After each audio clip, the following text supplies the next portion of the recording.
Pode Aprender. O Pode Aprender é o seu espaço para debater temas importantes para a educação básica brasileira. Uma realização da Aprende Brasil Educação.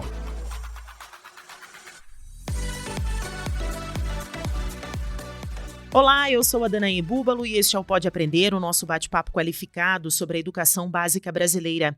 Continue aí com a sua rotina, dando conta do seu dia a dia, enquanto você acompanha aqui mais um episódio cheio de boas ideias e também de muito aprendizado. Vamos juntos? A gente tem no Brasil mais de 300 povos indígenas, com mais de 200 línguas diferentes, com experiências e visões de mundo muito plurais, muito complexas, né? E que a gente espera poder incluir nesse nosso rol de saberes disponíveis. É buscar essas vozes contemporâneas, né, que a gente tem disponíveis hoje em dia através de comunicadores, pesquisadores, filósofos, políticos indígenas, que compõem essa nossa rede hoje em dia de saberes e experiências disponível e que acaba trazendo a perspectiva deles diretamente para nós, né?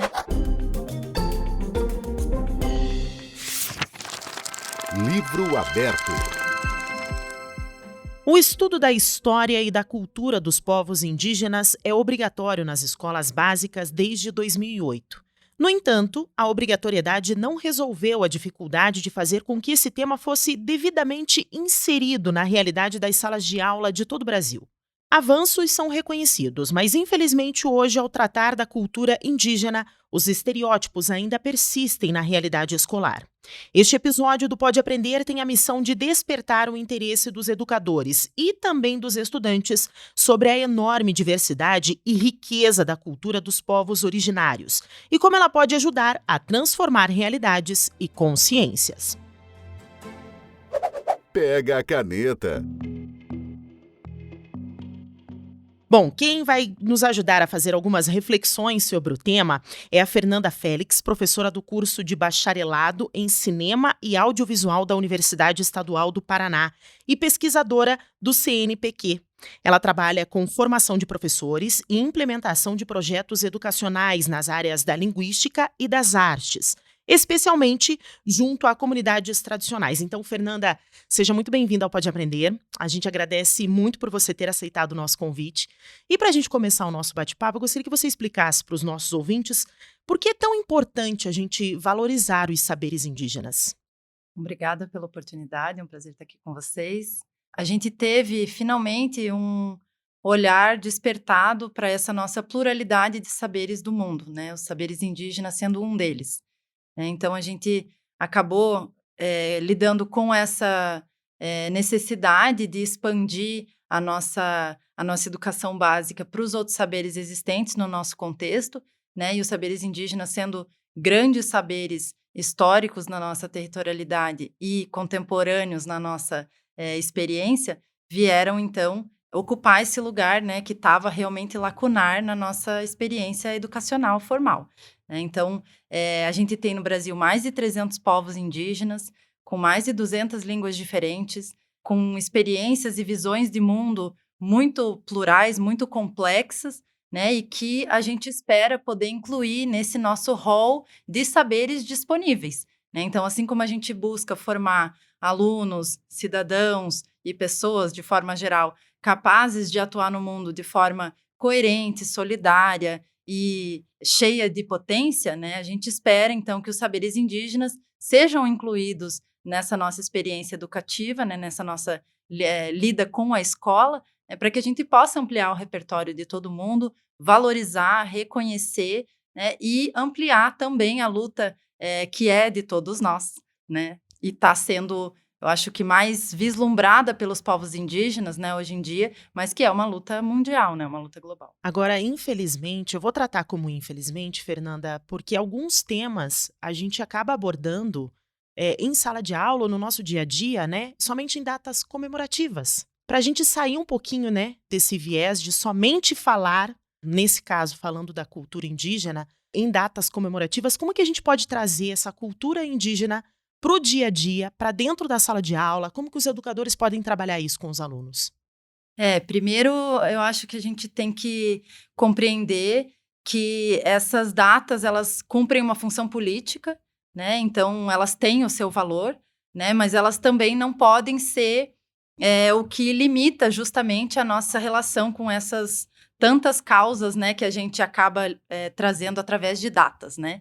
Então, em relação às culturas indígenas, eu acho que o primeiro é compreender que são tantas que a gente não daria conta de tratar num dia só, né? Então, os próprios indígenas nos falam, né? Todos os dias, assim como o Dia da Mulher, todos os dias é dia dos povos indígenas, né? E a gente tem que tratar isso de forma contínua, habitual, né? E eu acho que buscando principalmente se livrar desses estereótipos que, inclusive, o Dia dos Povos Indígenas hoje em dia, né, mas que por muito tempo a gente tratou como o Dia do Índio, acabou trazendo, né, também para as escolas. Agora, aproveitando que você falou da questão dos estereótipos, eles ainda são muito comuns e repetidos nas escolas, né? Você poderia citar alguns aqui para os nossos ouvintes para que possam ser trabalhados também?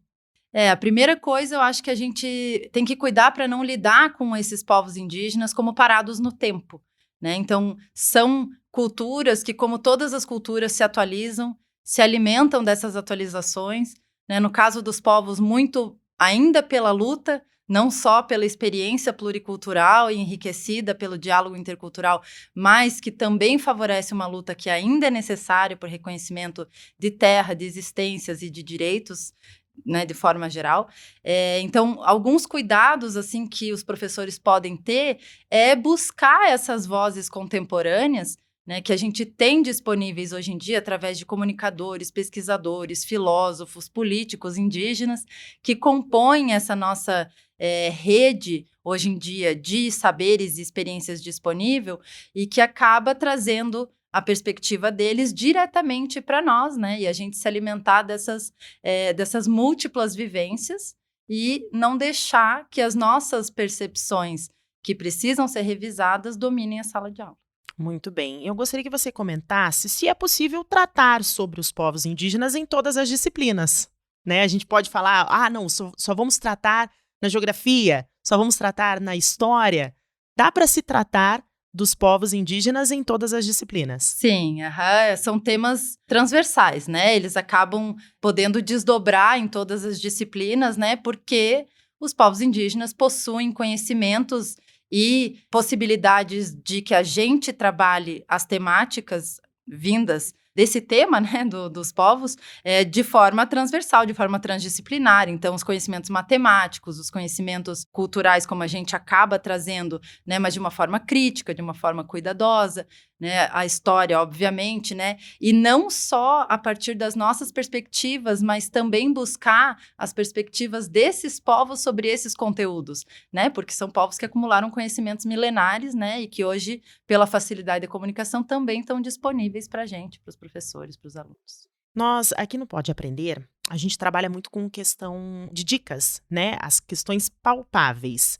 Então, como trabalhar dentro da sala de aula, como que o professor pode trabalhar dentro da sala de aula a cultura indígena? Tem alguma dica que você possa trazer para os nossos ouvintes de algum trabalho que o professor pode fazer com os alunos? Como que ele pode abordar esse tema? Você consegue listar algumas dicas? Você já falou algumas questões, né, de trazer alguns estudiosos e tudo mais, mas vamos tentar colocar um pouco mais palpável. Em sala de aula, como que a gente pode trabalhar com os alunos? Principalmente com os pequenininhos, né? Eu particularmente trabalho muito a partir da literatura nativa, né? Então a literatura, e principalmente daí voltada para o público infanto-juvenil, realmente, é a literatura escrita por indígenas, né? Então, buscar os autores que a gente tem, inclusive aqui em Curitiba a gente tem grandes autores indígenas, né? Que tem uma abertura também para ocupar as escolas, né? Então, entrar em contato quando for disponível com uma personalidade indígena para que esse contato seja diretamente com eles, né? O audiovisual é um recurso imenso,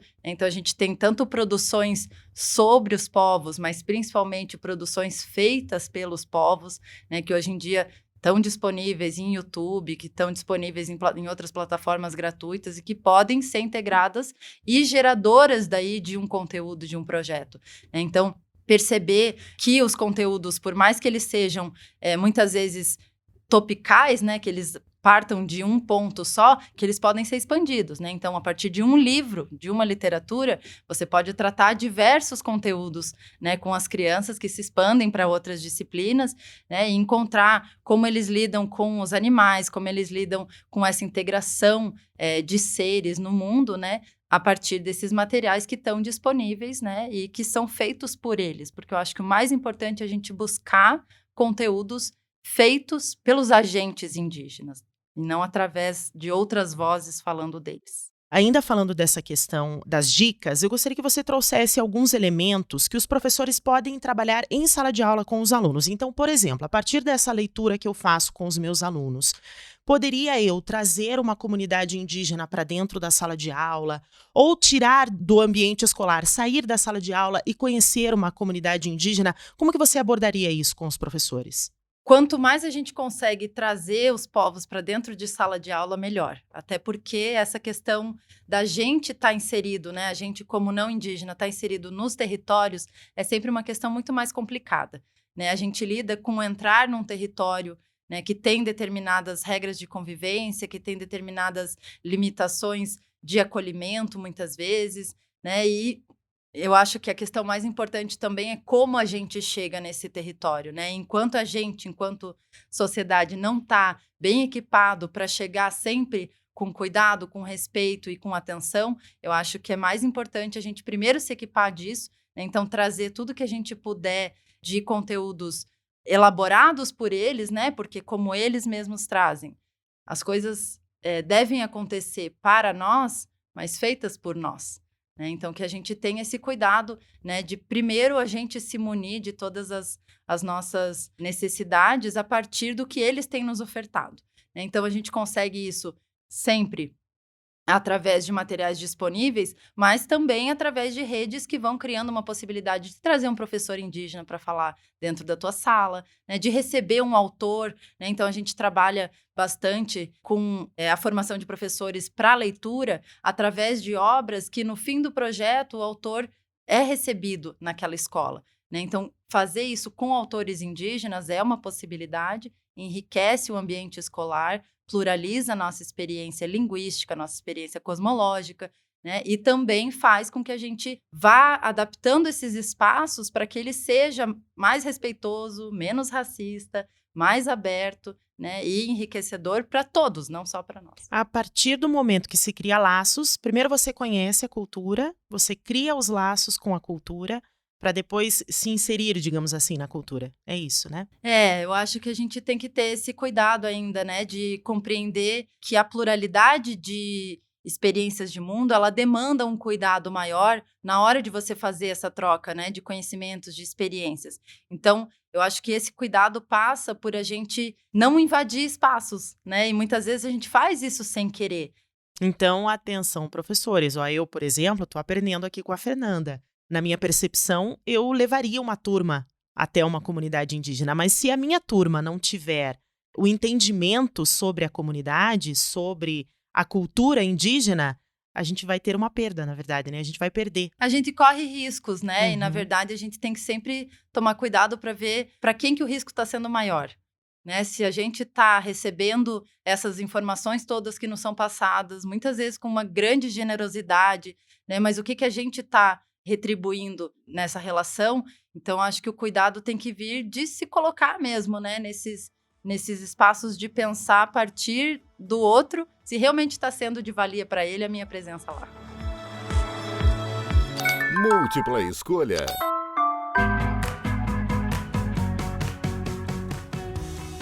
Nós temos um momento aqui do podcast em que eu sempre peço para os nossos convidados, como eu te falei, a gente trabalha muito com dicas. Mas agora, em relação aos professores, como busca de conteúdo. Então, aquele professor que quer estender um pouquinho o tema, tem um pouco mais de interesse, ou quer despertar esse interesse, né, por aprender mais sobre a questão indígena, a cultura indígena. Então, eu gostaria que você trouxesse para os nossos ouvintes alguma indicação de site, de literatura, né, de leitura que eles possam ter, ou até mesmo uma rede social, um podcast. Eu acho que, em relação à literatura, a gente tem escritores, por exemplo, de literatura para adultos, né? Então, a gente tem a Márcia Cambeba, que é representante da etnia Cambeba, com vários livros publicados. A gente tem o Olívio Jecupé, que é um autor indígena que tem morado aqui em Curitiba, que escreve para um público mais infantil. Essas temáticas que vêm deles normalmente tratam de natureza, dessa relação dos povos com a natureza, mas também tratam de língua, né, que são questões também bem potentes e que fazem a gente também ter bastante conteúdo para trabalhar com os alunos. A gente também tem a integração de algumas artes, né? Então, como a música, a pintura corporal, né, o grafismo, tudo isso está integrado nas experiências indígenas e também pode ser material de exploração. Para quem é mais da pesquisa, tem o repositório da UFSC, que tem o curso de Licenciatura Intercultural Indígena dos Povos do Sul da Mata Atlântica, que é uma fonte imensa para a gente acessar conteúdos gratuitos de material publicado por pesquisadores indígenas sobre os mais diversos temas e que acabam favorecendo a nossa preparação de aula, né, ou de projetos mesmo, que eu acho que acaba sendo um grande potencial de trabalho com essas comunidades, que nos ajudam a pensar de forma integrativa também e não em caixinhas. Diversão para casa. Fernanda, eu gostaria de agradecer muito a tua presença. É uma pena que a gente tenha um tempinho tão curtinho. Acho que a gente poderia abordar ainda mais questões sobre o tema, mas eu gostaria de agradecer novamente a tua participação e eu quero deixar aqui agora aberto um espaço para que você possa deixar as suas redes sociais, o seu contato, para quem quiser conhecer um pouco mais do seu trabalho ou continuar fazendo essa troca de conhecer um pouco mais sobre a cultura, que tem esse despertar de conhecer um pouco mais da cultura indígena. Então, gostaria que você deixasse aqui os seus contatos para os nossos ouvintes. Eu estou super disponível para esse prolongamento de troca, né? Porque realmente eu acho que é uma questão que ainda precisa de muita troca. Então, meu e-mail é o fernanda.felix@unespar.edu.br. E eu queria deixar também o convite às professoras e professores que tiverem interesse em conhecer a Associação Ler.com, que é uma associação que a gente tem pela democratização da leitura aqui em Curitiba. E o nosso Instagram é o @lerassociacão, né, sem acento, na verdade. E a gente tem várias atividades, né, justamente junto com os professores da rede básica. Então, fica o convite para saberem mais. Perfeito. Muito obrigada, Fernanda. E também obrigada a você que nos acompanhou em mais um bate-papo qualificado sobre a educação básica brasileira. O Pode Aprender é uma realização da Aprende Brasil Educação com a produção da banca do podcast. Para comentários e sugestões, basta enviar um e-mail para aprendebrasil@positivo.com.br. Acompanhe os próximos episódios do Pode Aprender na sua plataforma de podcast preferida, nas redes sociais e no site Aprende Brasil. Até mais! Com produção e edição da banca do podcast, o Pode Aprender é uma iniciativa da Aprende Brasil Educação.